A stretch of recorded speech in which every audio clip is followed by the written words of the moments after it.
Ada di ayat 2 tentang harga pembelian PLN pada listrik dari PSEL itu ditetapkan sebesar 20 sen dolar Amerika atau setara dengan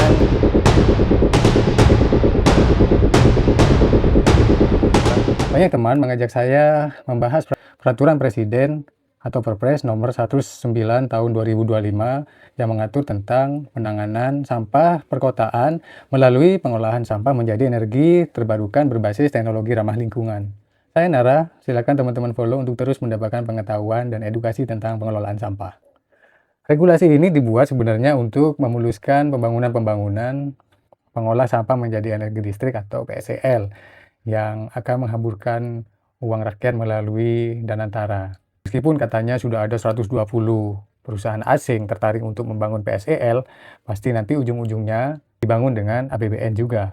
Perpres 109 tahun 2025 ini masih sangat hangat. Ya, baru berusia 13 hari lah saat video ini dibuat. Lahirnya Perpres ini berarti menganulir Perpres nomor 35 tahun 2008 yang dibuat oleh Presiden Joko Widodo karena dinilai kurang efektif dalam mempercepat pembangunan instalasi pengolah sampah menjadi energi listrik ini.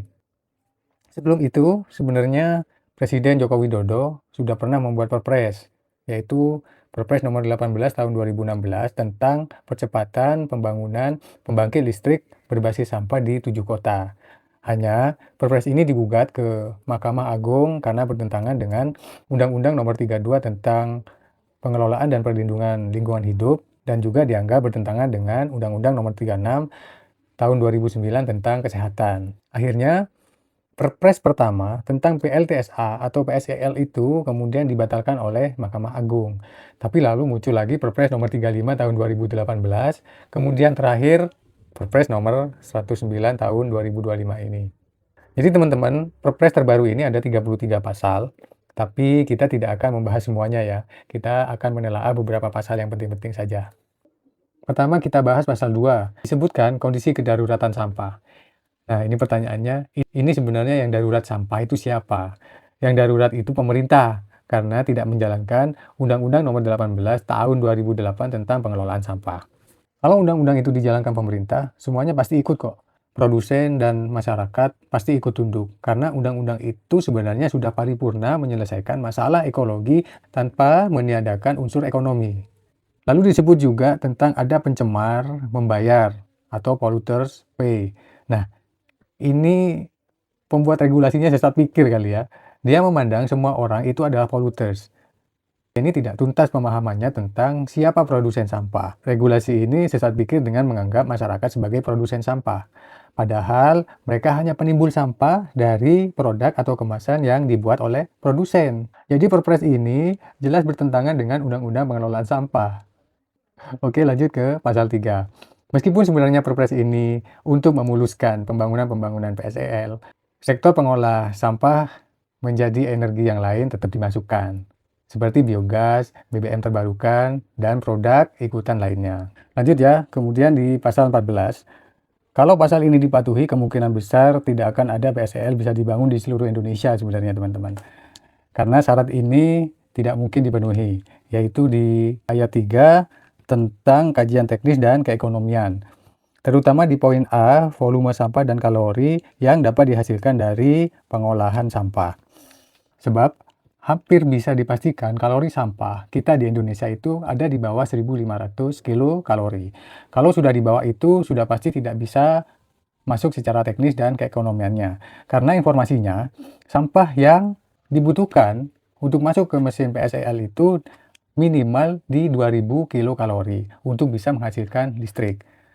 Sampah Indonesia tidak bisa sampai 2000 kilokalori karena basah sekali. Kadar airnya bisa 60 sampai 70% ya. Untuk mencapai 2000 kalori itu, ya sampah harus dijemur dulu. Ya minimal dijemur 3 hari untuk bisa mencapai 2000 kilokalori. Makanya kalau ada PSEL dibangun dengan data teknis sampahnya berkalori 2000 kilokalori, itu patut dicurigai ada rekayasa data atau sampahnya memang sudah dijemur 3 hari itu. Selanjutnya kita ke pasal 19 ya. Ada di ayat 2 tentang harga pembelian PLN pada listrik dari PSEL itu ditetapkan sebesar 20 sen dolar Amerika atau setara dengan 3.325 rupiah kilowatt per jam. Padahal biasanya PLN hanya menjual listrik ke masyarakat seharga sampai 1.699 rupiah.